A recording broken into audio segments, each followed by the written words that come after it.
Bruhim Abayim, you are very welcome. This is the adult education space for Temple Bethel, Riverside. Welcome, Eric. Nice to see you, and nice to see you all. I'm very happy and very excited because I'm going to share my experience.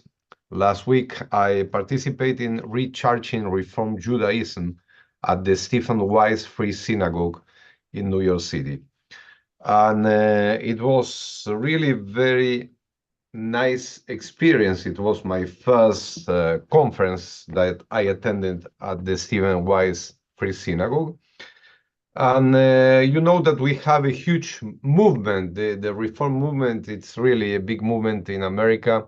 It's an old movement in America. We have a strong group of rabbis leading by the CCAR, the Central Conference of American Rabbis, and also we have the URJ, the Union for Reform Judaism. We have really very strong reform institutions, but in the last 3 years, the Stephen Wise Free Synagogue decided to organize like a reform forum to exchange ideas in the reform movement.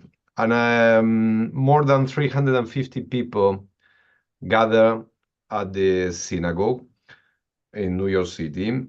And we had a really very productive conference, and we had the opportunity to hear the main voices of the reform movement. We worked at the synagogue, and we work in another cultural center at the Upper West Side. And one of the things that I learned after my participation, perhaps when we are looking from outside the reform movement in America, perhaps we are thinking about a consensus. Yes, everybody agree or everybody is in the same page. But after the conference, I can tell to you that we are not all at the same page, and this is part of the pluralism that we find in the reform movement. But in certain topics, you can see more disagreements than the others.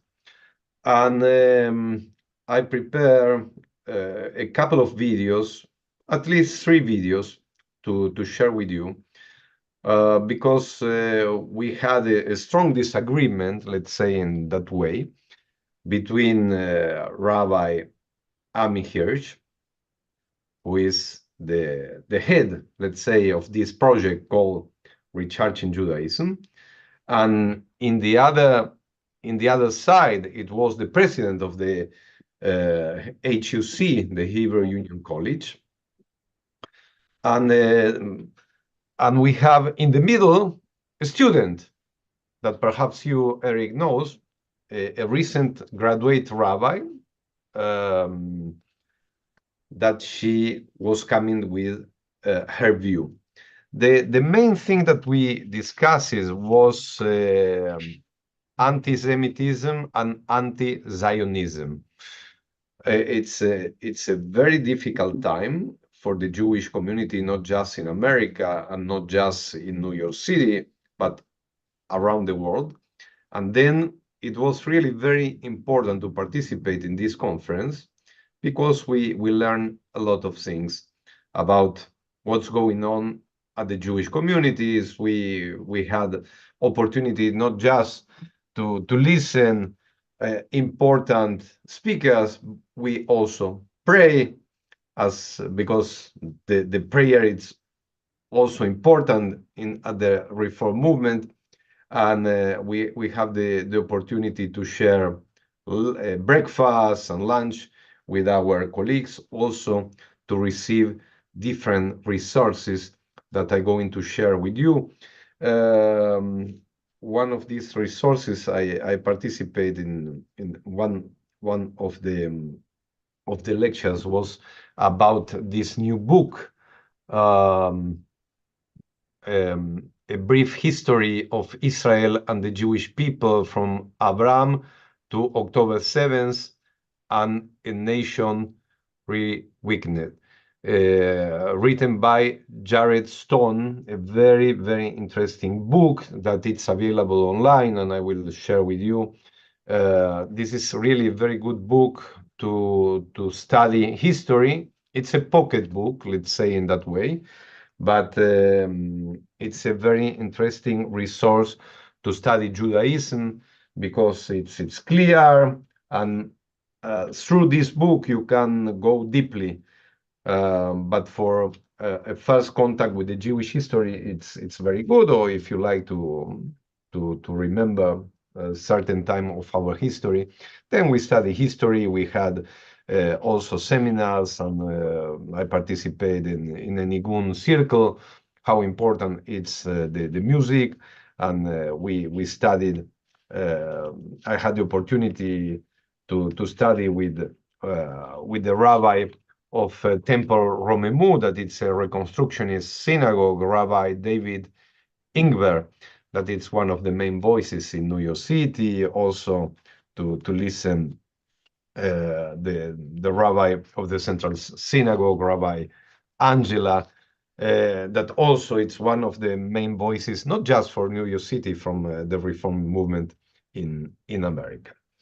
I also prepare some material with the main resolutions of the conference, and I prepare also material to compare how was the evolution in the Reform Judaism about the different topics in the different times, because we can go back in the time, and we can go back to Pittsburgh.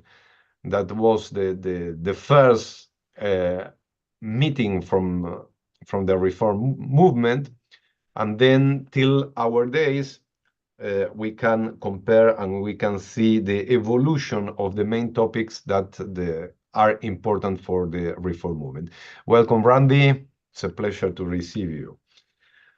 Let's start to listen. Rabbi Amy Hirsch, it was the way that he started the conference, because after this speech, many things happened, okay? And I can tell you in that way, when some people ask me, what's your opinion about the conference? I can tell you that the conference started in New York City, but continues at the social media, okay? Because the discussion continue. It was just the starting point, the speech, but the discussion continue, and the discussion is really very, very strong. About the situation for Jews in New York City, I posted some material these days with a big repercussion at social media. But let me tell you something, okay? When you are asking about the situation, the security of the Jewish community in New York City, I can tell you, and I can describe how it was to enter to the Stephen Weiss Free Synagogue. Okay, you had outside the police, and you had outside the anti-terrorist group, and you have in the door and inside the private security. And it was not allowed to enter with backpacks. Also, if you have your tag, it was not allowed to enter with backpacks to the synagogue. This is the situation nowadays in New York City, okay, for the Jewish community. And I can say, and I can compare, in 2018, I was living in New York for my sabbatical, and when you attended a synagogue, there was no one at the door to ask, who are you, or from where are you coming? Can you show your ID? Okay, the doors were open, and now the situation is completely different. Okay, let's start. Let's start with. I will share with you this first video, and you are going really to have an idea about what was happened in New York City. see. Can you see the video? Can you see Rabbi here? Yes. Yes. Oh, perfect. Okay, let's go. I also want to express our collective gratitude to our philanthropic partners, individuals and foundations, many of whom are with us here today, who support us, push us, press us, and encourage us to succeed. They're my kind of Jews, whether they consider themselves Reform or not. They all recognize the immense challenges we face, and they all understand that we are at an inflection point in Jewish history. They model for us what Jewish commitment to Jewish peoplehood means. The recognition that in urgent times, we must set aside whatever controversies we can for another day and join forces to confront the much greater challenges that we all face. We've come a long way in 3 years. From the initial effort to convene several dozen Reform activists who were increasingly worried about the direction of the Reform movement, we have since built a nationwide network of many hundreds of Reform rabbis, cantors, educators, other Jewish professionals, and lay leaders. Our accomplishments in the past 3 years are themselves testament to what we have always emphasized. Open your eyes. There is a growing crisis within the Reform movement, and we must respond with vision and vigor. Many more of us have now taken up that mantle. The most important and long-lasting achievement of any leadership generation in any vocation is to raise disciples, to inspire the next generation. At this Recharging Conference, you will meet many of our future professional and lay leaders. And what an amazing group of people. We are in very good hands if we can figure out how to produce more of them and empower more of them. The Reform Rabbinic Fellowship is currently in its 3rd cohort. By now, 59 early career Reform rabbis have spent an intensive year with us. Some of them are here with us today. Make sure to speak with and get to know these terrific rabbis. We have had outstanding success in reinvigorating birthright Israel in the Reform movement, leading hundreds of Reform Jews to Israel in the past few years, even during days of war.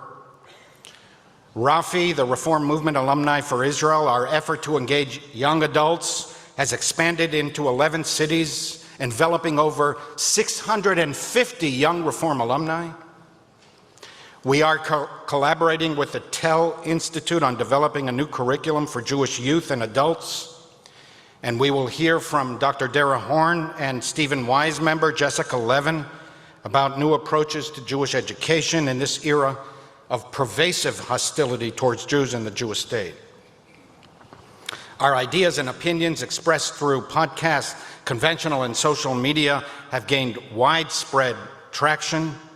We meet all the time with visiting Israeli delegations of mayors and other politicians, journalists, influencers, IDF commanders, and educators. And as you saw a few minutes ago, Israeli leadership at the highest levels of government wants to help us. President Herzog telephoned me several weeks ago just to say that the State of Israel follows the work of recharging Reform Judaism and Amplify Israel, and he asked how he personally can help. We have had numerous productive meetings with the Ministry of Diaspora Affairs, which is eager to support us. I want to take a moment to recognize the brilliant architect of all these efforts, Rabbi Tracy Kaplowitz. Where is she? Stand. In the back.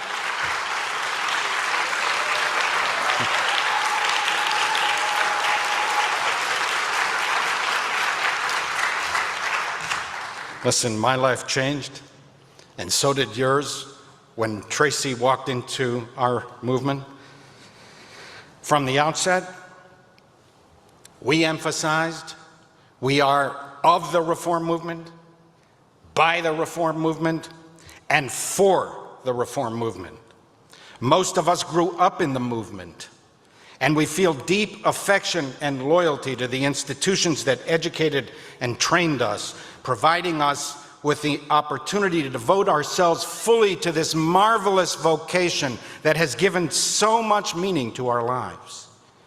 It is love for Reform Judaism that generates our pain, concern, and disappointment over what seems to many of us a loss of will to define and defend the values we uphold at a time that urgently calls for moral clarity and institutional vigor.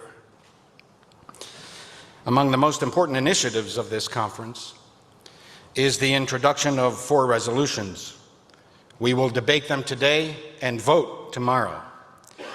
These resolutions put our convictions on the record and state our expectations that the national institutions of our movement recognize, reflect, represent, and implement the principles stated therein, all well-established ideological pillars anchoring Reform Judaism for decades.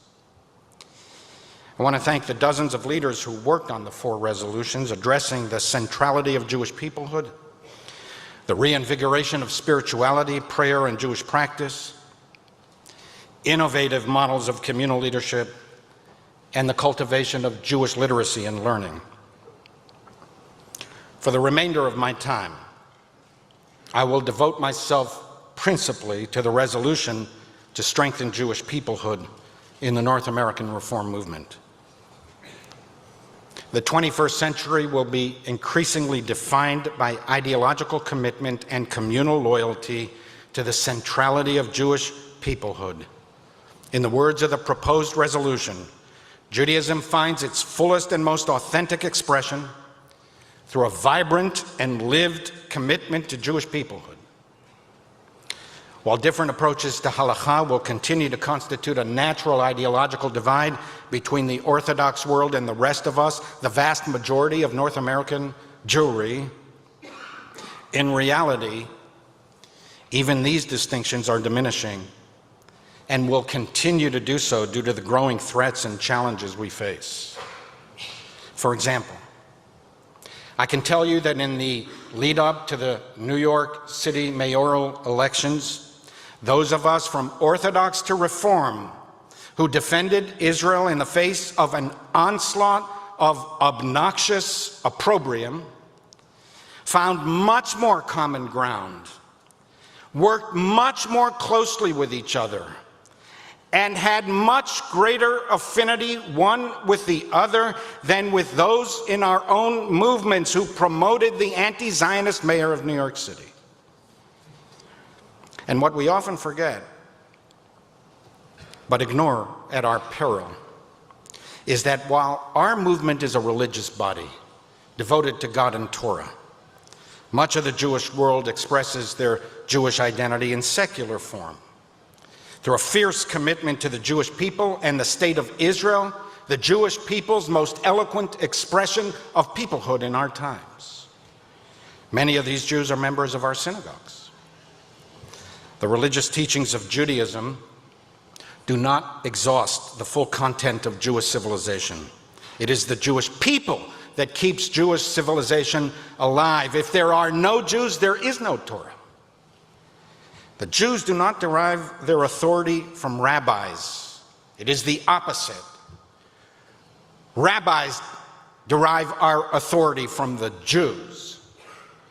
We are under such immense ideological, political, and communal pressure from both outside and within the Jewish community that, in the words of the proposed resolution, there is an urgency for clarity, courage, and moral leadership regarding Reform Judaism's enduring commitment to Zionism and Jewish peoplehood. We cannot give in to those who would take us back to the days when our movement stripped all vestiges of Jewish peoplehood from Reform Judaism.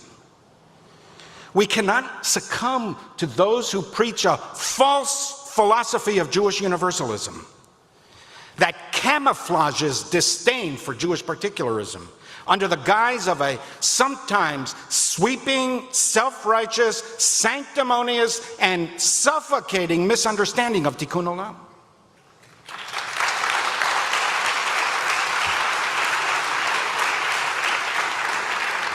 Judaism is a blend of universalism and particularism. Eschal hagoy gadol, I will make of you a great nation, v'nivrechu v'cha kol mishpachot ha'adama, and all of the families of the earth shall bless themselves through you. Judaism's distinctive genius is in the balance, a kind of particular universalism, unique in religious thought. It is both the clarion call of Amos, let justice roll down like water and righteousness like a mighty stream, and the clarion call of Amos, I will restore my people Israel. They shall rebuild ruined cities and inhabit them. I shall plant them on their own soil, never more to be uprooted from the land I have given them. Have you been following developments, just recent developments at the Brooklyn Park Slope Cooperative? For those of you from out of town, this is a years-long effort on the part of liberal New Yorkers to help the needy and food insecure. It's been heavily supported and led by Jews, including our own Reform rabbinic colleagues. Yesterday, by a vote of 2-1, the cooperative voted to boycott Israeli food products. What should be our response? Looking back at the past years, can we say that we did everything we could in our interactions with our progressive partners to thwart the boycott, divestment, and sanctions movement? And isn't defending Israel, Zionism, and Judaism itself also Tikkun Olam? Yes.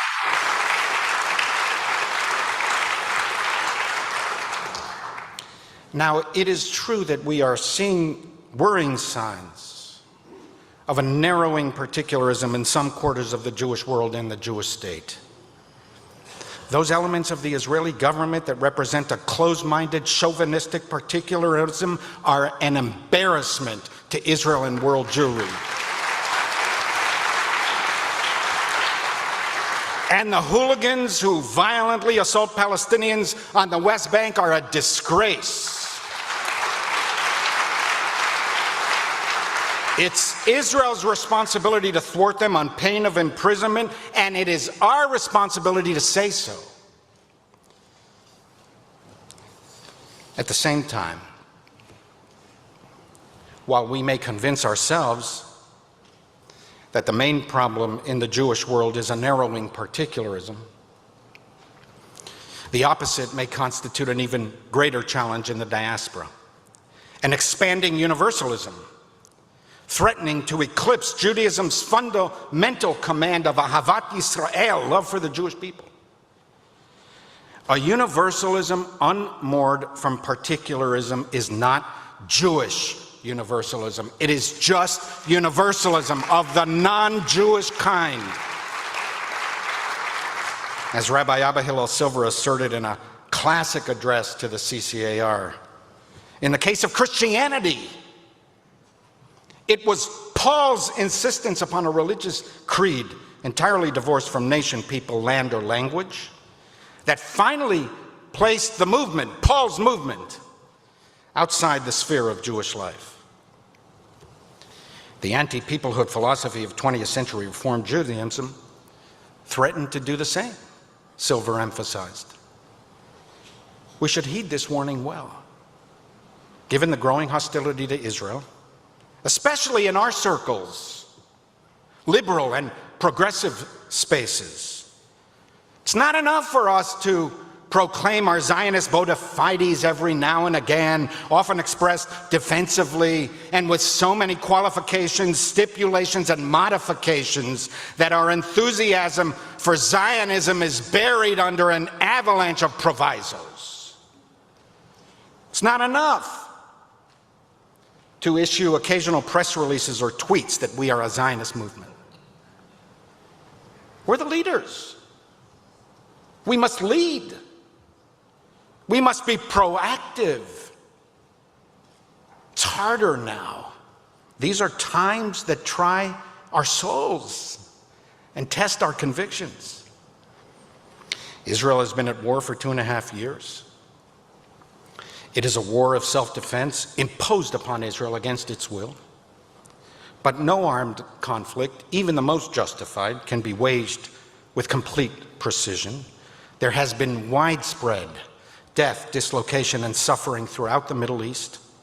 This, too, is a legitimate part of the story of the past 2.5 years. Every loss of innocent life is a moral tragedy. Still, the reaction to October 7th, and every day since, revealed the rot inside our most cherished Western institutions, moldering and spreading for years, infecting previously healthy organs of the body politic.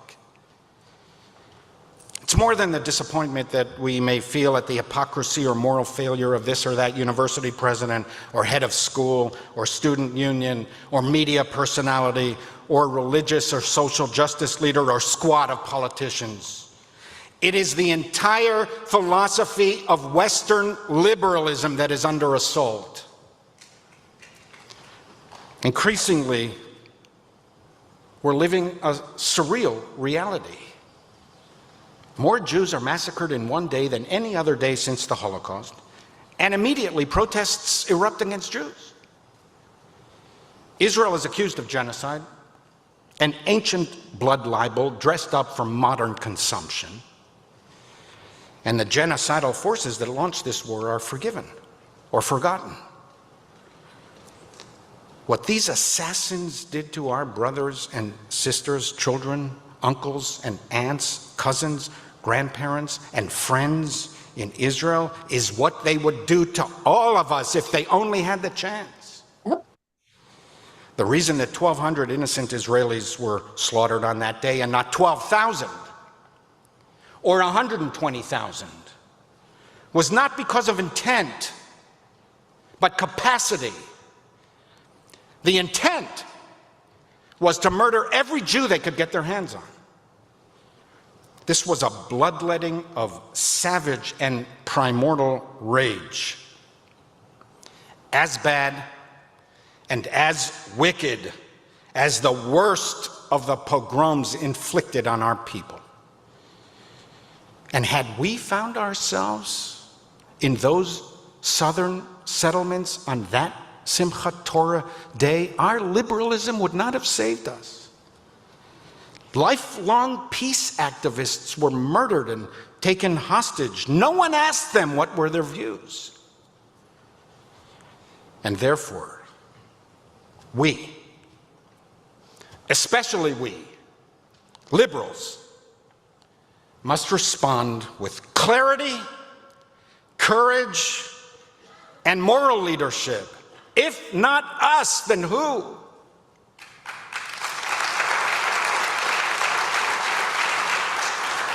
It's harder now.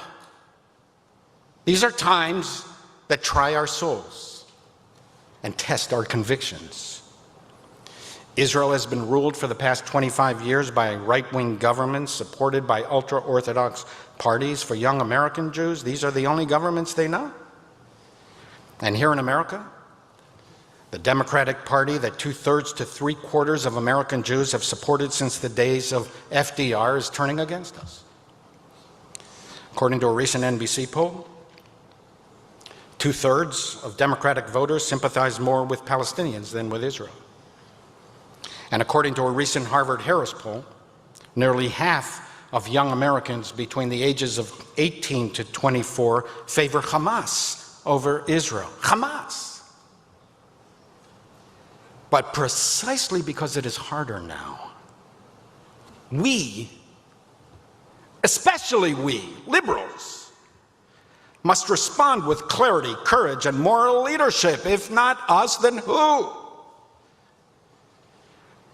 We cannot ourselves give credence to gaslighting efforts on the part of people who are not even Jewish, sometimes supported, wittingly or not, by fellow Jews who seek to sever Zionism from Judaism.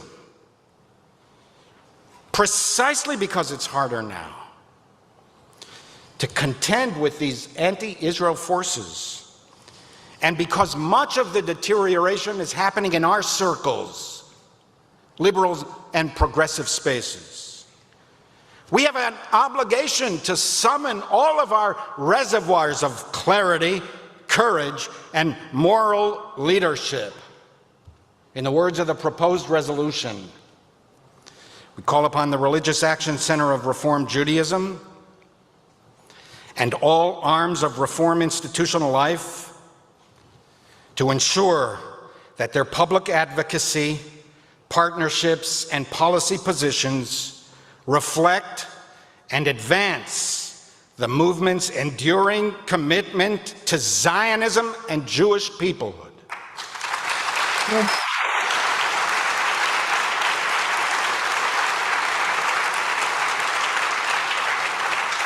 And be it further resolved that we affirm that our movement ensures the pursuit of justice also includes the defense of our people, and that these commitments walk hand in hand.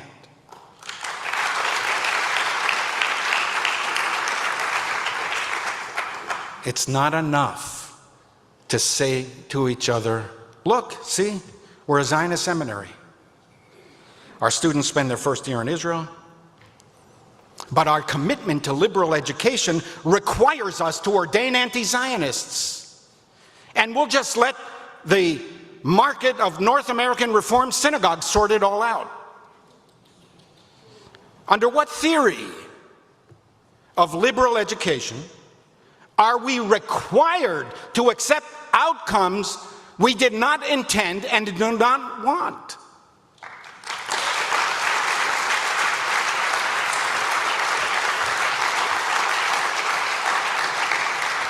It's not enough to say to each other, look, see, we're a Zionist seminary. But liberal education requires us to accept binationalism as a legitimate expression of Zionist thought. Even the binationalists would be offended by that. It's not enough to say to each other, we're a Zionist seminary. But there is a distinction in our minds between self-determination and sovereignty, as if, given the condition of the Jews, there can be self-determination in the absence of sovereignty.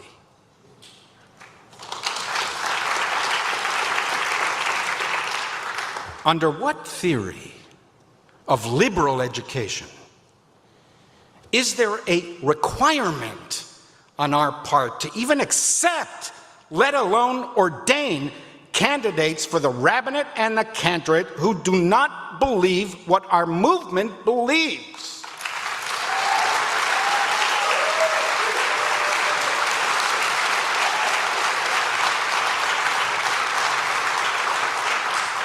Ours is a seminary, a sacred institution. We're not giving out university graduate degrees.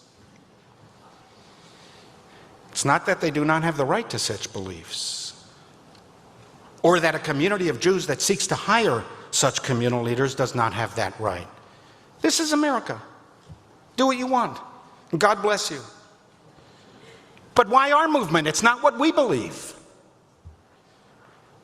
Over the course of the past 3 years, I have received queries regarding the authority of the Recharging Conference. On whose authority? I'm asked. Do we even convene, let alone give speeches, write papers, and now pass resolutions? So to clarify, this gathering has no constitutional authority over any of the institutions of Reform Judaism. But we are flesh of its flesh and bone of its bone. And therefore, I would reverse the question and ask, on whose authority does our seminary change decades of Reformed theology as expressed in numerous platforms and resolutions that do have constitutional authority, accepting, let alone ordaining anti-Zionists?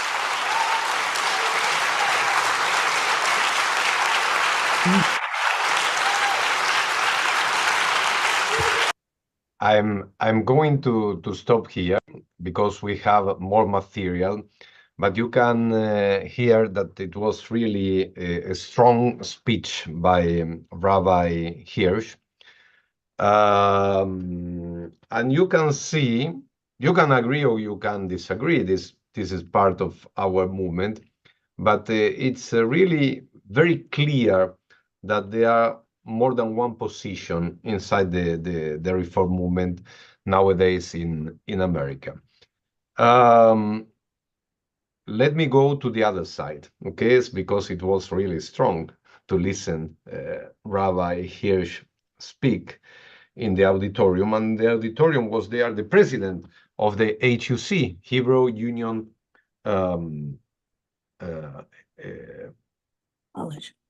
College. So yes, Jewish Institute of Religion, that it's the rabbinical seminary from the Reform Judaism. It's an old institution with, if I'm not wrong, Eric, with 150 years old seminary, and it's responsible for the graduation for the an important number for the most of the rabbis who are leading communities in America, Canada, and some other places around the world.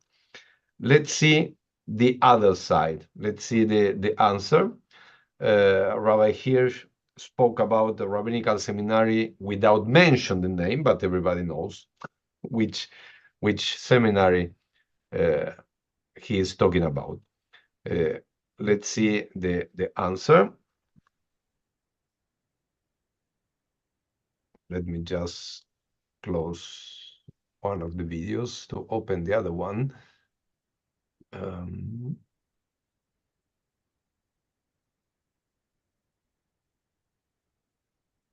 And here we have the answer of the president of the rabbinical seminary. Let me just see where is on my screen. 1 minute.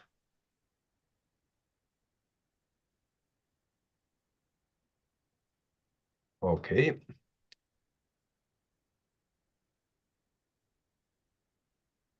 This is the Dr. Andrew Remfeld, PhD, president of the Hebrew Union College, Jewish Institute for Religion. My friends, we are living in illiberal times. As the Jewish world transforms quickly around us, the calls by some to adopt political litmus tests for our students by those unsettled by a new generation's views about Israel are not surprising. For historically, at moments of societal transition, even liberal societies feel compelled to erect barriers, and often in the usually vain hope that they will be effective, rather than drive the very behavior and ideas they wish to filter out underground, as they often do. Rather than bar students whose views and choices do not align with ours, I believe we should have confidence in the aims of liberal Jewish education to foster the very dispositions of Ahavat Yisrael that we all share, and make no mistake about that we share, and to cultivate them in a far deeper way than keeping people out or restricting them from ordination can ever do. Confidence in students who care enough about the Jewish people to seek to be our leaders and to choose HUC-JIR, a proudly Zionist institution that for over 50 years has required a year of study in Israel, learning Jewish history, mastering Hebrew and understanding Israel's complexity. An institution that's committed to the principles of liberal Zionism for the protection and flourishing of the Jewish people and Jewish life, securing democracy and human rights for all who live in the homeland of our people, Israel. The aims of liberal education to foster deep and lasting commitments among our students preparing to serve liberal Jewish communities requires openness for deliberation. We just heard a call that we should only ordain card-carrying Zionists by my friend Ami. I disagree. I recognize that calling oneself an anti-Zionist at this moment can be offensive and provocative. So why should such openness to such views that are counter to the very values we hold, the very values that I've worked certainly for the last 2 decades to pursue, be tolerated at the only liberal seminary to operate its own campus and faculty in Israel? Why should being a Zionist not be a condition of ordination? Because I believe the most effective way to cultivate the dispositions of commitment, love, and care for anything, including the Jewish people in Israel, is to grapple with the strongest arguments for and against a point of view, an environment where they can come to understand on their own terms without threat the reasons why we believe in Zionism, why the Jewish people has a right to live freely in their homeland, and that process cannot be undertaken with any integrity and in any serious way with the threat of expulsion over our students' heads. A commitment to this approach admittedly risks that some may not come to see the world the same way we do. And that, I admit, is a necessary cost of the kind of openness I believe as a liberal seminary is necessary to achieve our shared aims of cultivating Ahavat Yisrael.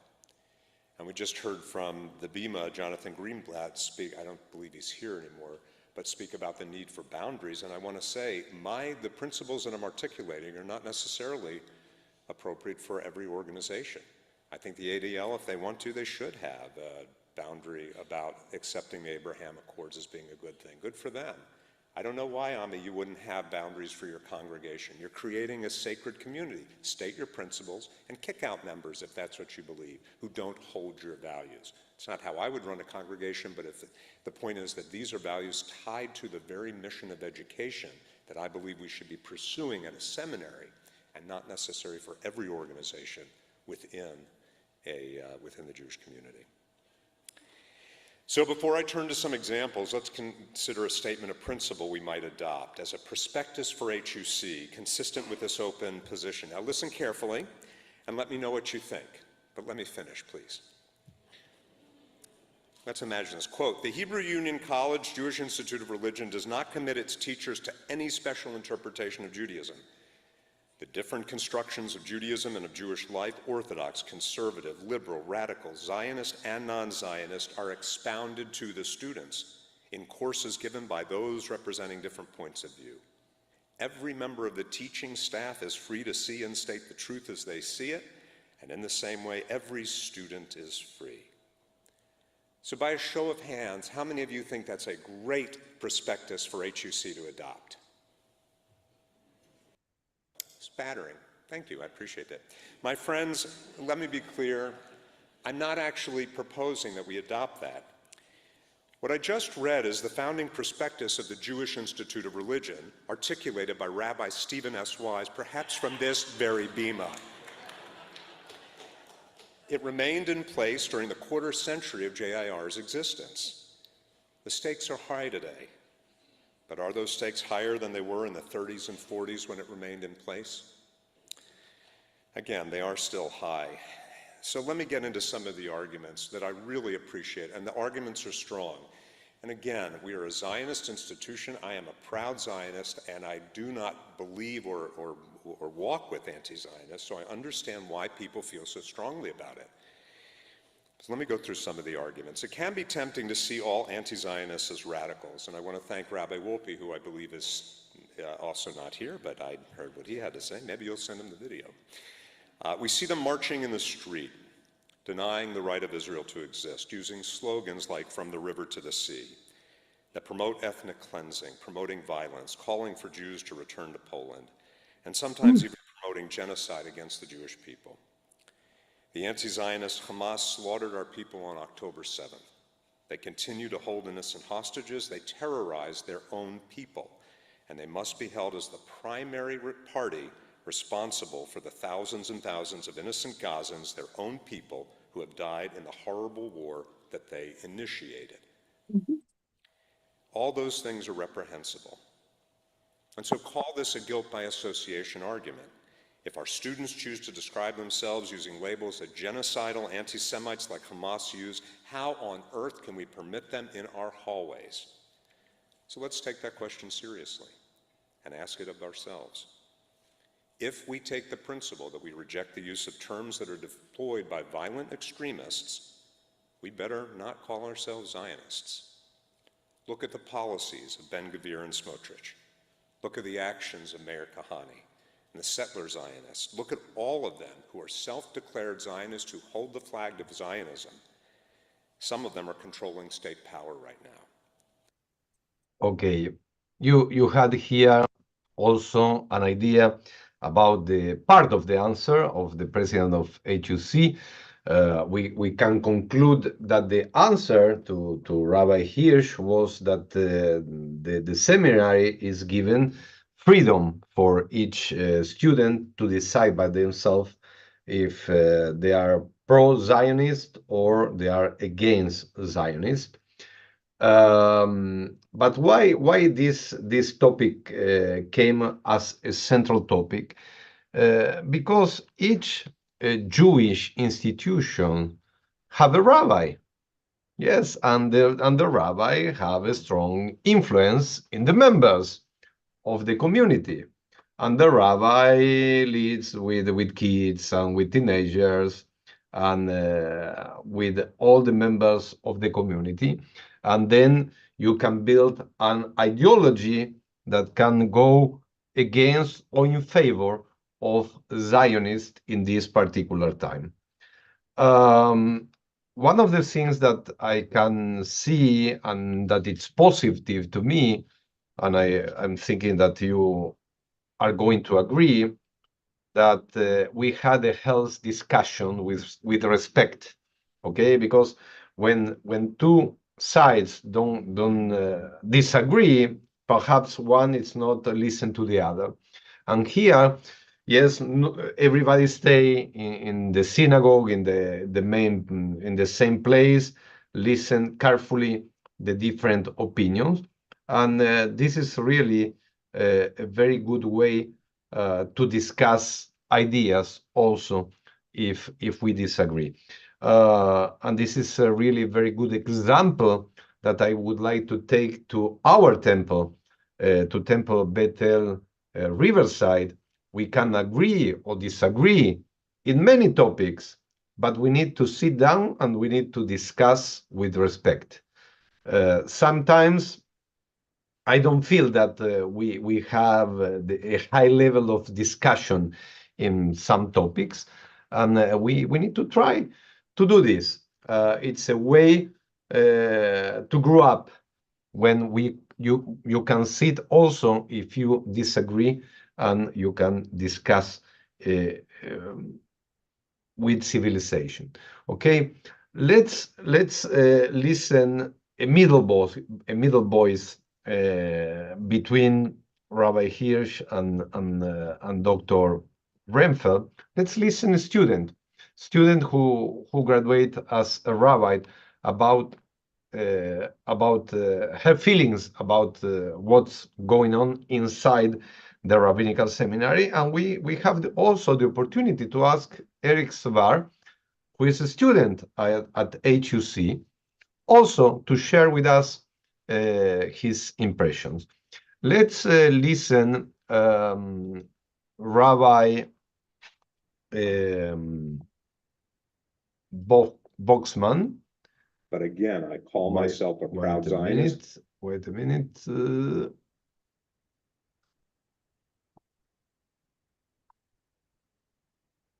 Let me find the video. Where is the video?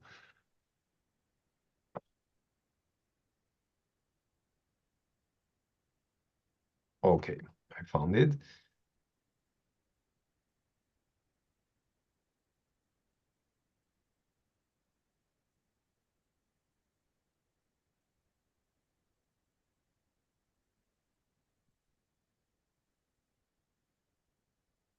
But then it was all the experiences that I was given. I'm so grateful that I was given growing up in the Reform movement. I am a URJ Camp Harlem alumni.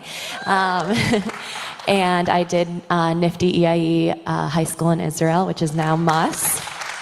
And I led a lot of Nifty in Israel trips as staff, and I really went through, I would say, that reform pipeline, and which I'm very proud of.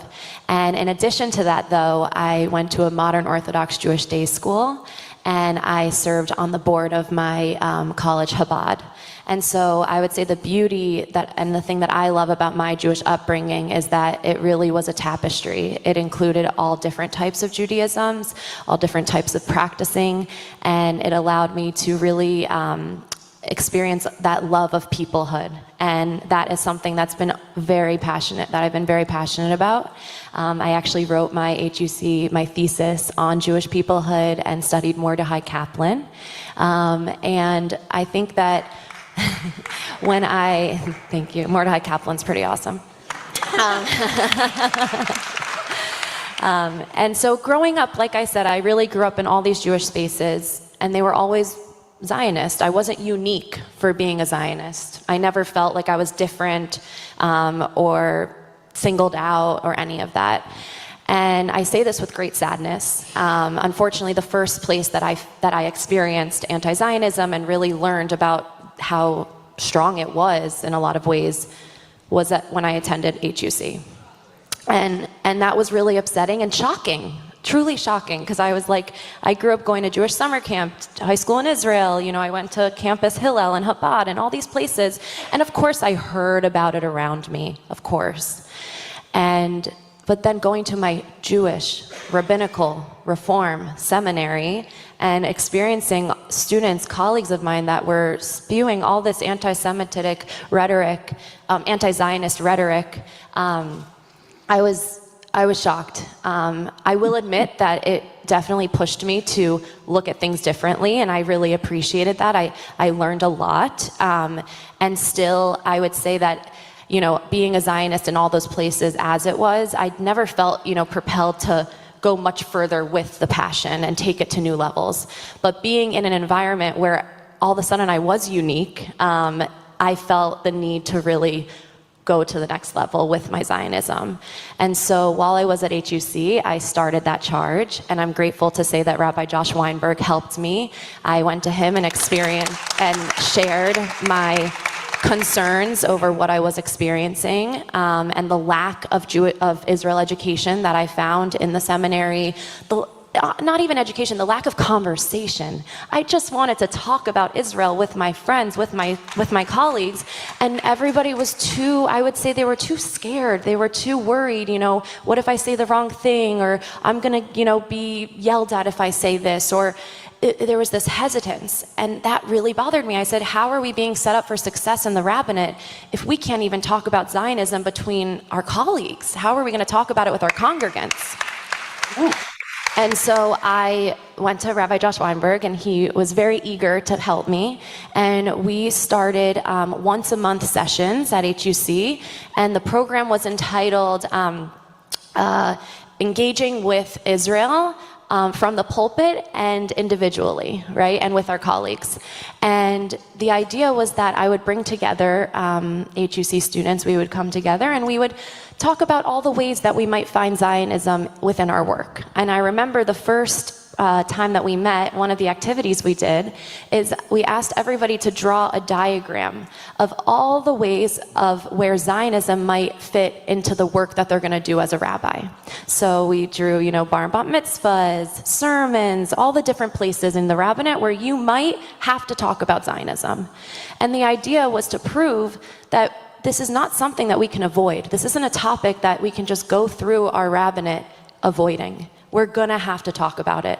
And so just to face that reality was so important.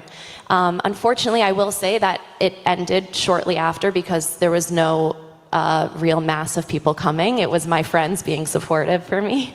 And so that was unfortunate because I would have liked to see that go further and actually make real change, and I don't feel that it really did.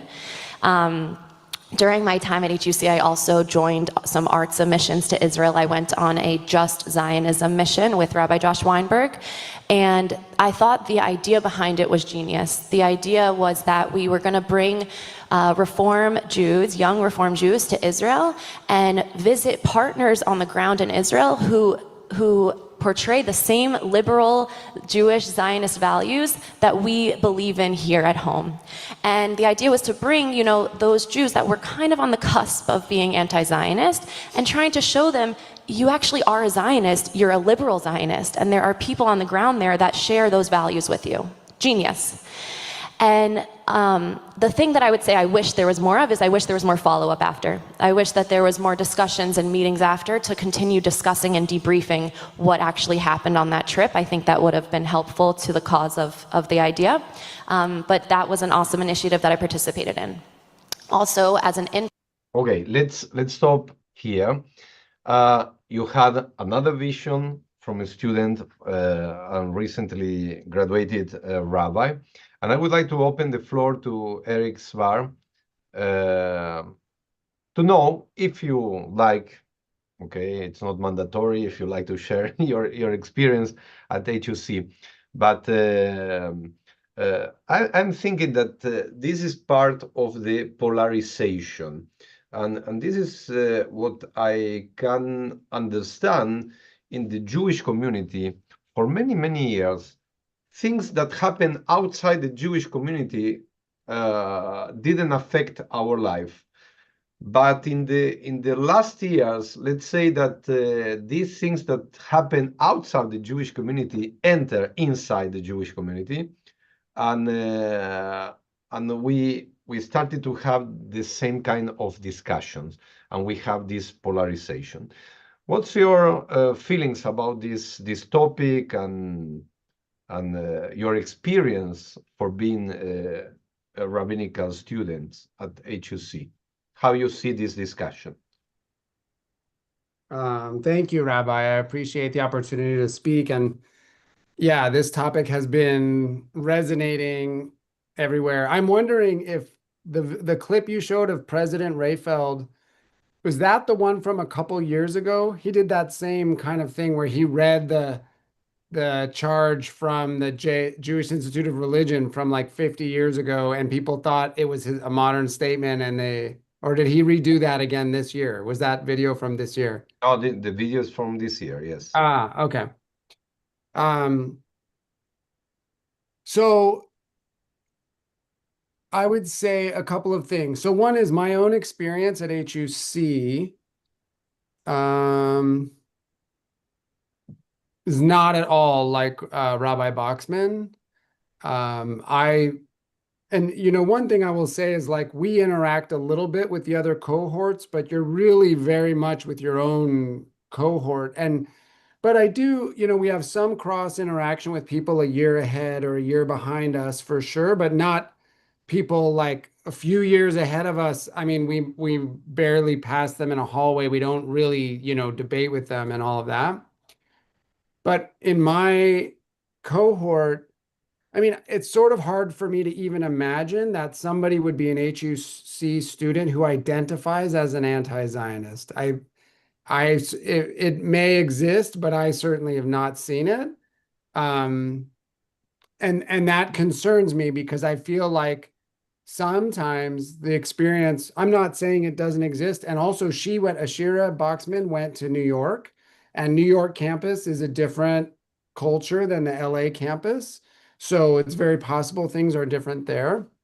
I think there is, like, I think the biggest problem is that Rabbi Hirsch, who I respect a lot, I saw him speak also at a JNF conference, but I feel like he makes statements that were not compelling arguments on this topic because, like you introduced, Rabbi, you said, like, clearly the Reform movement has different opinions on things.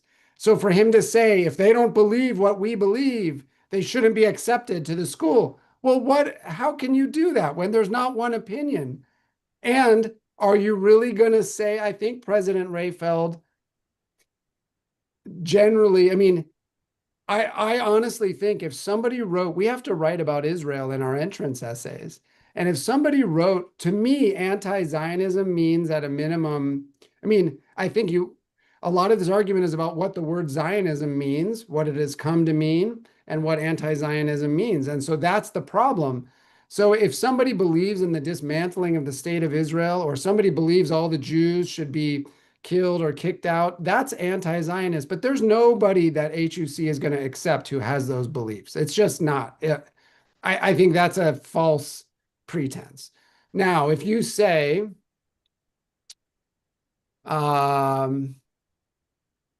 that Israel should be a democracy like the United States, like Israel should exist and the Jews should live there, but it should just be a democracy like the US. Is that anti-Zionist? I don't know. They're not really dealing with what they really mean. And then I think that it's possible you could have, I did have one colleague I heard say, like, he grew up in New Jersey and he's like, it's fine. Jews, everything is fine for Jews in New Jersey. Why can't it just be like, you know, why can't it be like the US here? But I think that's because of where he grew up. In New Jersey, there's Jews everywhere and everybody goes to bar and bat mitzvahs and everybody knows about it. It's different. If you grew up in parts of America where you heard a lot of racism and you heard a lot of anti-Semitism, you would probably be more aware of why we need a Jewish homeland. But I think that's that. I don't know if that's really anti-Zionism, and they're not taking the time to define it. It's very, I mean, so that's where I think this whole thing breaks down, is like, we always have a modifier: political Zionism, liberal Zionism, conditional Zionism, like, always, because there's so many Zionisms. And I feel like the word is now a placeholder word, which happens with words. We don't, like, people say, like, are you an anti-Zionist? Well, I mean, I think, like, Hamas being an anti-Zionist, yes, but is that the same thing that Mamdani is? Like, is Mamdani the same as Hamas? No. I mean, so I think I don't like it when it gets into being this argument about what a word means. And I think if you want to say, like, if Rabbi Hirsch wants to give, like, push, I don't think, like, arguing about letting people into the seminary or letting them be ordained is the right angle, unless you're saying this is what we should do. This is the litmus test we should have. And I think that I agree with President Rayfeld that that's a fraught. You're going to try to test somebody's inner, belief system and decide if they're going to fit within your framework. I mean, it's a fraught pathway. I think the education is strong. I think the program is very good. And if you participate fully in the program for 5 years, I think you will have a solid background. And whether somebody wants to call you this or call you that name, I don't know. That, to me. So that gives you a little bit of where I'm coming from. How about that? Thank you very much. Really, I appreciate your opinion, because you are in, and you describe perfectly your feelings about your campus. Perhaps it's a very good point of view. You are talking about LA campus, and Rabbi Boxman is talking about New York campus. Perhaps it's a completely different experience. But there is something that we talked during the conference, that we need to define ourselves by the common things that we have. And we are part of Am. Am means people. And inside the people, we have different opinions. But the most important thing is to consider ourselves Am. And you are not outside the Am, you are inside the Am. You can think different, but you are part of the Am. And I'm thinking particularly that we need to be together. It's not time to be divided, because we have too much enemies in this 21st century, that we don't need to have the enemy inside us. with enemies that we have outside, it's enough. But I would like to continue. And I would like to share a little bit about the resolutions. And I would like to compare the resolution between the different years, just to have an idea. Let me just close. Okay.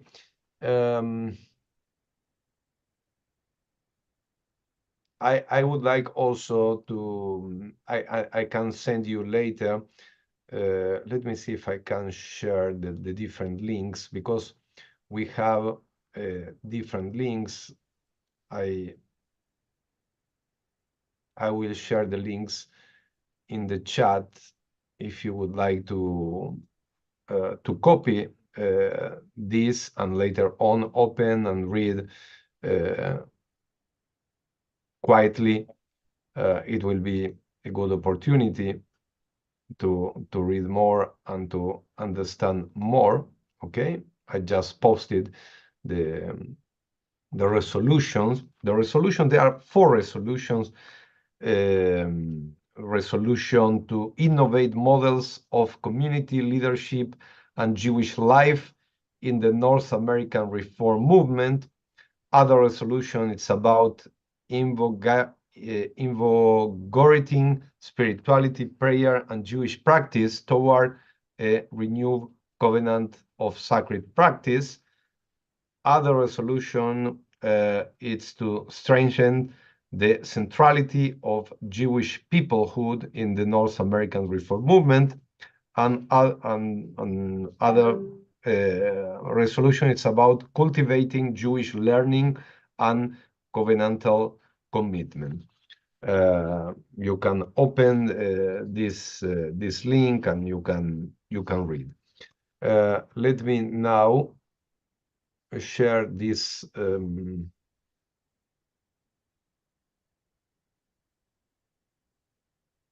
I try to summarize a little bit this information, because it's a lot of documents to read. Let's see if it's that one. Rabbi, were all of these resolutions fully adopted, or this is the end product, or this is a discussion that's still happening? It's a good question. All the resolutions were adopted by the conference, but as in the same way as Eric talked before.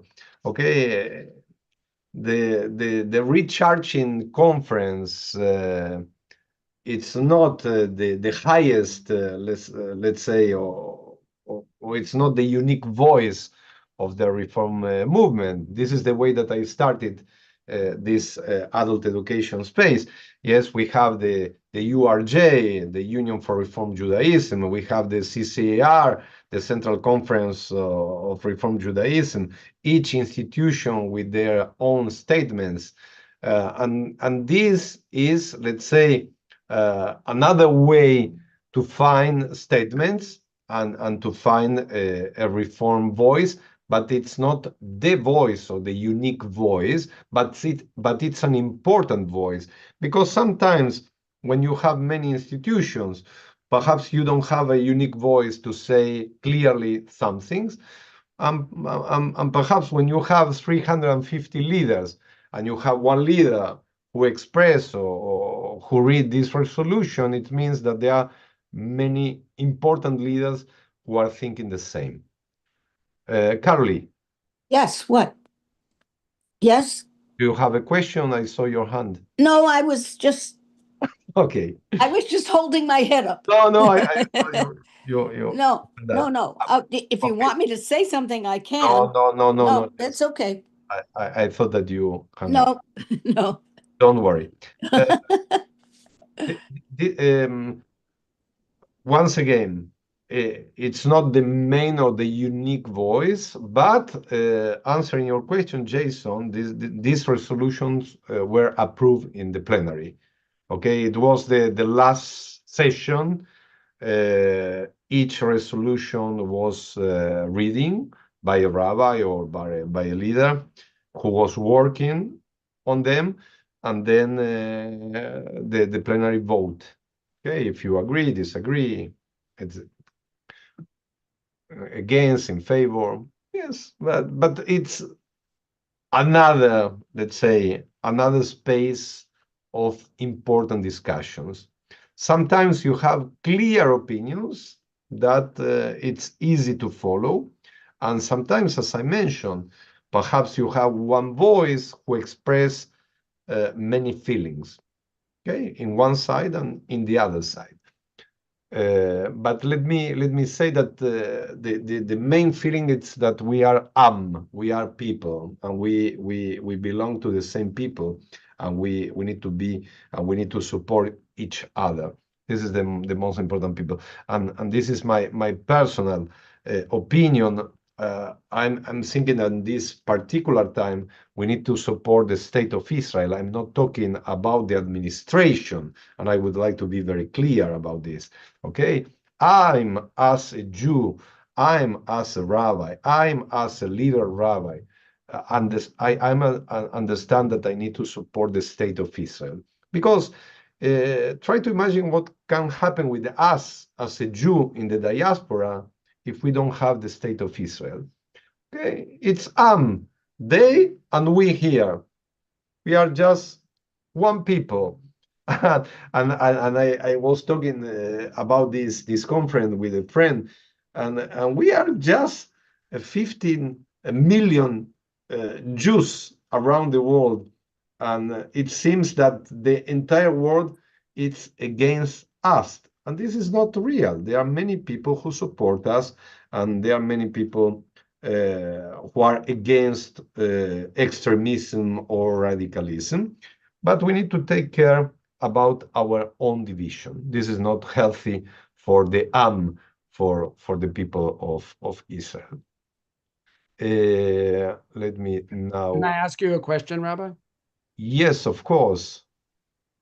I agree with you. And did you get to hear Dara Horn Yes. speak about this at the conference? Yes. Because I heard her, because she has a new book coming out. And I heard also there was a like an roughly an hour podcast interview with her on Times of Israel, and it was excellent. And she's really talking about education. And I think Am Yisrael I think she's right on the money. The word, especially for young people, I just think the word Zionism has started to be corrupted and can be corrupted. But if they understand first what Am Yisrael is, and then someone says to them, well, Zionism means Jews think they're better than everyone else, or then they're like, well, it doesn't work, because we've already set a strong foundation that can't be misled. And I think she's onto something right now, and she has a new book coming out. So this podcast was excellent, or if there is a link to when she spoke at the conference, I have a link to the podcast if people I can share, or I just think that I agree with you 100%. And she spoke really eloquently about it. And this book is coming out September 1st, it says. But What I can say about my experience, I attended many reform conference. That this specific conference was a place to exchange ideas. When you have other type of or other kind of conference, when you are going to learn about the project, or when you are going to learn and to study about a specific topic, here was really an exchange of strong opinions that are really very important for our present and for our future. We need to create space to debate ideas we don't have. Okay, you as members are coming to the temple, we meet during Shabbat, I talk about the Torah portion, I can give a liberal or a modern interpretation about the Torah portion, but we are not discussing ideology or reform ideology. And this seminary was exactly just 2 days to discuss ideology. And it was really very important, because what's going on in our discussion will affect our future. If we don't have a clear where we need to work on in which direction. Instead to have two ideas, we are going to have, I don't know, 1 million ideas. And we have many liberal movements. We have the reform movement, and we have the conservative movement that it's also liberal movement, and we have the reconstructionist movement. And we started to have, and this is also something that I learned when I stay in New York. You have to start to have many communities who are unaffiliated. They don't like to belong to any movement exactly for this reason. They don't like to have any discussion between their members, and they don't like to be just identified with one flag. Okay? Everybody is very welcome. We are we are a people, we are a Jewish community, and that's it. That it's enough to welcome a Jew. That's it. No ideology, no flags, no colors. Everybody is very welcome. And this is something, and I would like to give you the example. This is what happening at Bnei Yeshurun.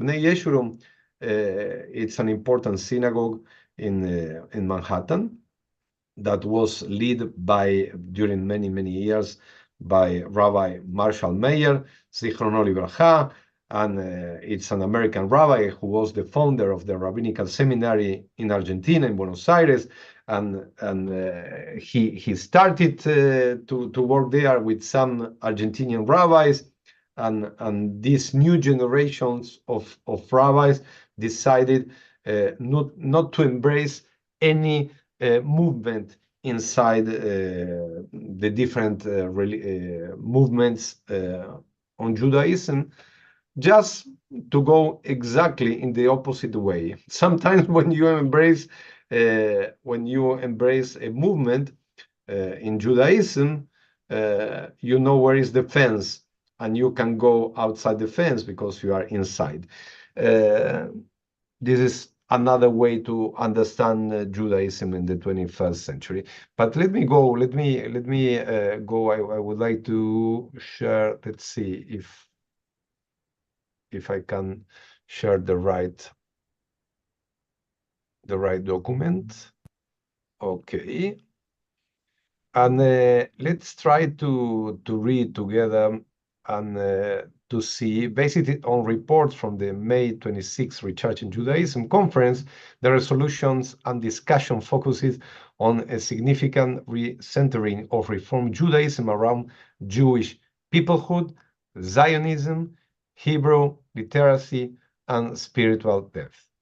First, reaffirming Zionists as a core Reform Jewish value. The strongest and most widely discussed resolution emphasized that commitment to Zionism should be considered an essential component of Reform Jewish leadership and rabbinic formation. Conference leaders argued that Reform Judaism must reconnect with the Jewish people and the Jewish state as central pillars of Jewish identity. Let me mention that at the beginning of the conference, we watched a video sent by the Israel President Herzog, and the Israeli ambassador in the United States of America was there and was speaking with us. Second, strengthening Jewish peoplehood. A major goal of the conference was to move Reform Judaism away from the overly universalist focus and toward a renewed emphasis on Jewish particularism, covenant, and solidarity with Jews worldwide. Organizers repeatedly spoke about a new age of peoplehood. Let me tell you, and this is what was my impression and my feelings about the conference. I'm thinking that the focus of the conference was about the Jews in North America, Canada, and Israel, and they forgot to talk about the Jews in other continents. Okay, The conference was recharging, and the focus was America. But when we are talking about Judaism, I saw they emphasize America and Israel, and not other important centers in the world.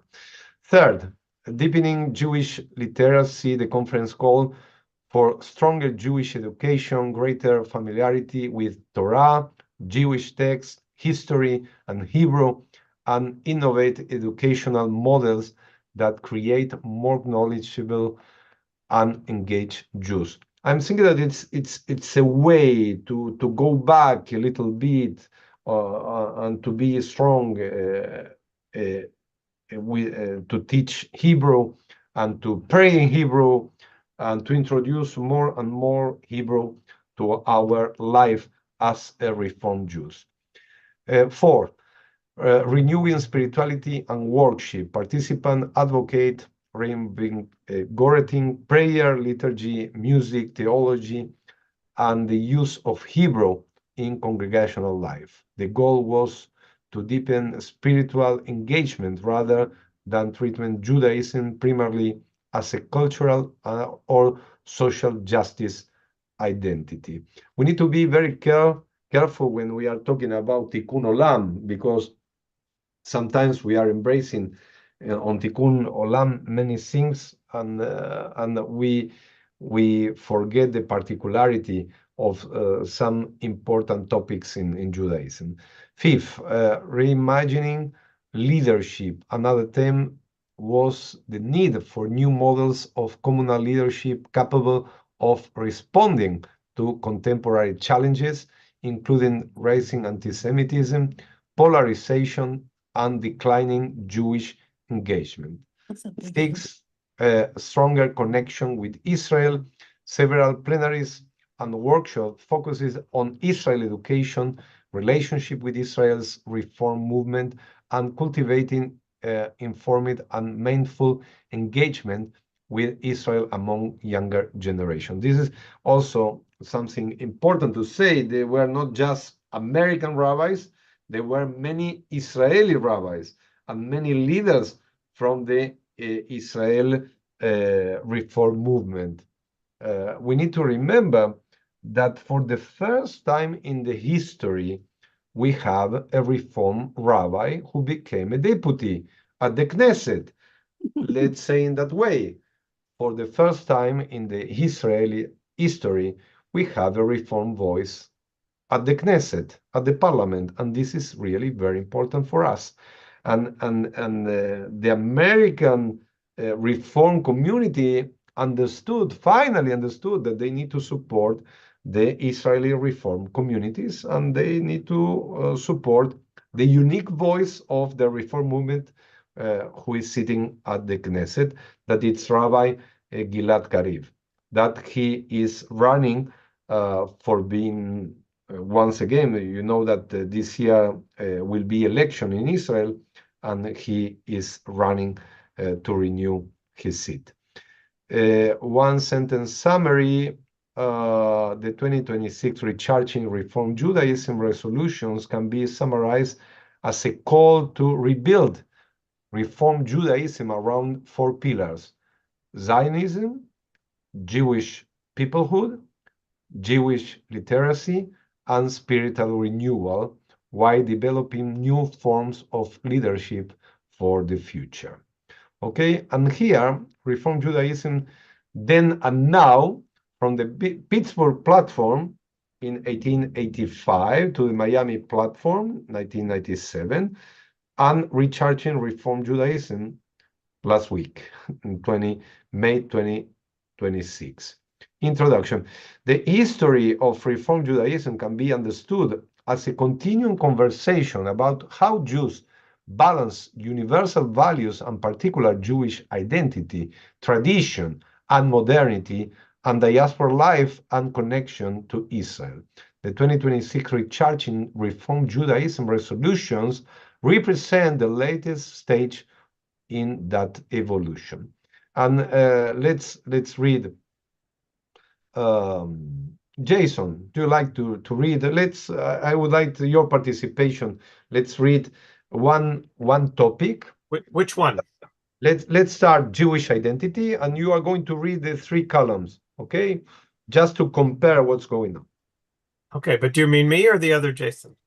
Okay, Jason Wisdom, and then the other Jason. Okay. Okay, you want me to read across Jewish identity? Okay. Yes, please. Judaism primarily as a universal religion and ethical monotheism. Judaism as both a religious and cultural civilization. Strong emphasis on Jewish peoplehood, covenant, and collective identity. Okay. We can see the evolution. Okay, we have one topic, and then you can see how during the history the focus was changing. Let's go to the second topic, ritual observance. Jason Wright. Okay. Many traditional rituals viewed as no longer binding. Ritual practices encouraged as meaningful choices. And lastly, renewed interest in prayer, Hebrew, ritual, and spiritual depth. Thank you very much. Hebrew language. Carolee, please, do you like to read? Yes, Hebrew language. Limited importance in worship and education in 1885. In 1997, growing appreciation for Hebrew as a source of connection. And now, Hebrew literacy as seen as essential for Jewish continuity. Oh. I find this in what I do absolutely true. As I was a member of the congregation from 1965 until now, a growing appreciation of Hebrew and Hebrew literacy and for Jewish continuity has grown. Great. Thank you for sharing, yes, your experience about Hebrew language. Susie Koppel, do you like to read about Israel and Zionism? Please. Open your mic, Susie, please.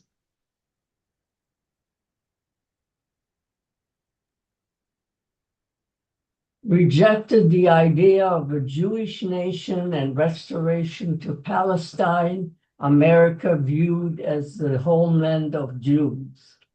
Strong support for Israel and the Jewish state.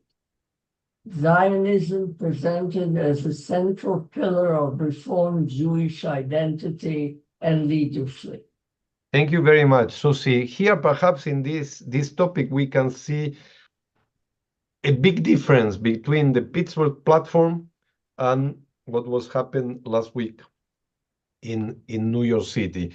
For the rabbis in Pittsburgh was not important the centrality of the state of Israel. We didn't have a state of Israel. We didn't have the modern state of Israel in 1885. Okay, we have the land of Israel, but not the state of Israel. And you can see how the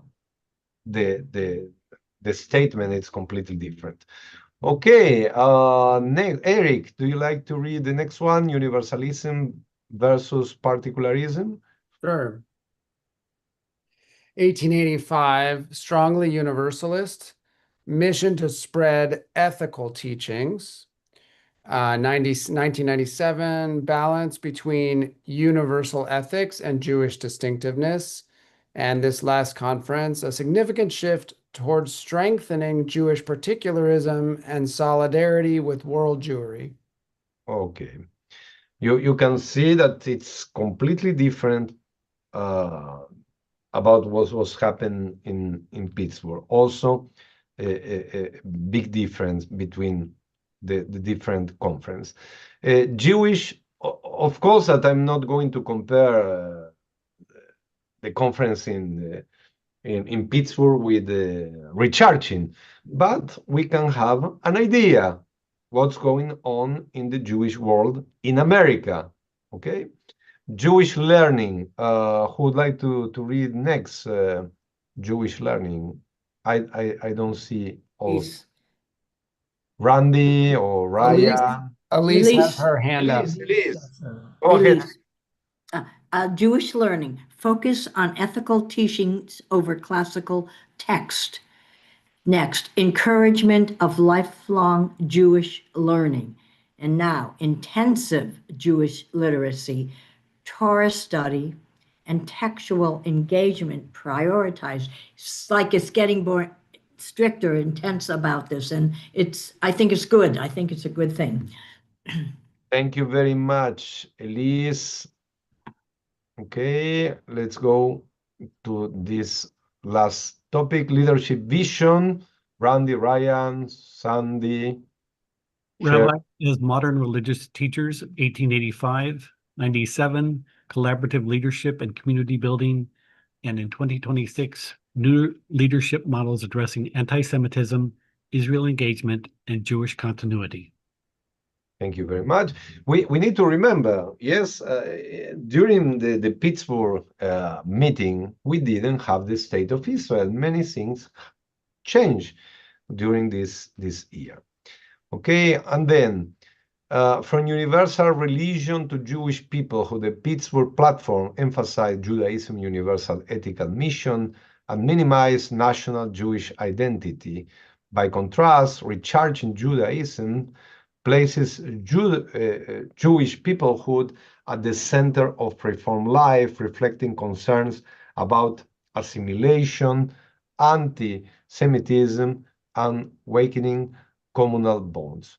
From rejection of Zionism to centrality of Israel in 1885, Reform leaders explicitly rejected the restoration of the Jewish homeland. By 1997, support for Israel had become mainstream, and in 2026, Zionism is not merely supported, it's presented as a defining element of Reform Jewish identity and leadership. We need to understand something, okay? 80% of the Jewish population in Israel, they don't identify with Orthodox, but they also don't identify with Reform. We are looking for them as Reform Jews, but they are not looking at themselves as a Reform Jews. Okay, they can be like us, but they don't belong to any Jewish institution, or they don't attend the Shabbat services. This is something that it started to change in the last year, but it's completely different to be a Reform Jew in America or in other places in the world than in Israel. Third, from reduces ritual to spiritual renewal. In 1885, platforms sought to modernize Judaism by minimizing traditional rituals obligation. The Miami platform encouraged voluntary engagement with ritual. The 2026 resolutions call for a deeper embrace of prayer, Hebrew, Torah study, and Jewish practice as sources of meaning and continuity. From individual choice to covenantal community, while the Miami platform highlighted informed personal choices, recharging Reform Judaism emphasized belonging, responsibility, and covenantal connection to the Jewish people across generations and across the world. Okay, this is key takeaway. Pittsburgh Judaism as a universal ethical religion. Miami Judaism as a balance of personal autonomy, tradition, and peoplehood. And recharging Judaism as a covenantal people rooted in Torah, Zionism, Jewish literacy, spiritual renewal, and communal responsibility. The trajectory across these three moments reveals a movement from minimizing Jewish particularism toward a renewed affirmation of Jewish identity, Jewish learning, and connection to the Jewish people and the state of Israel. Yes, this is what I wanted to share with you, and I would like once again to thank Temple Bethel Riverside for giving me the opportunity and support me to be part of this conference. And thank you for the opportunity to share my experience with you and with many others who are going to enter in our YouTube page to watch this video. Okay, we are going to continue with this discussion. I'm thinking that it's very important, but what it's possible is if we have a Melamed who is teaching Hebrew, okay, we are showing as Temple Bethel that Hebrew it's really important, and perhaps in another time was not so important. You have many students, and the student that we prepare, we try to stimulate them to read the Hebrew, and it's so beautiful. It's really so beautiful for me, my experience when the high holidays arrive, to see many of you coming to the Bima to read the Torah portion. It means that Hebrew is part of your lives. There are other things that we need to discuss, but the most important thing and the conclusion, we are part of the Am, and Am Israel is just one. We need to be together and united, and we need to respect for those who are thinking different, but we need to be at the same page. Thank you very much. We are waiting for you to celebrate Shabbat tomorrow. Remember that we are going to receive the Island Empire Chorus tomorrow, and they are going to come with beautiful songs. Thank you very much for being with us. And remember, we are counting down to celebrate also during this month the Prize Shabbat that will be leading by Randy Lester Wilson with the collaboration of many of you. June 19th, you are very invited to be with us at 7 p.m. Thank you for your attention. I'm going to share, and remember, this is the book. I asking to the author to send us some books. Meanwhile, if someone of you are interested, there is a link that you can read in PDF this book. Just contact me or send an email to the temple. With pleasure, I'm going to share the link. Have a great night. Enjoy this summertime, this summer weather. Take care. Drink a lot of water. Be healthy. And in advance, Shabbat Shalom Umevorach. Bye-bye. Thank you, Rabbi. Gracias. Thank you, Rabbi. That was really, Excellent. really excellent and very informative. Yeah. Thank you. Very Yes. important. And thank you Yes. and thank you very much for the Stephen Wise Free Synagogue for the opportunity Yeah. to be with them in New York.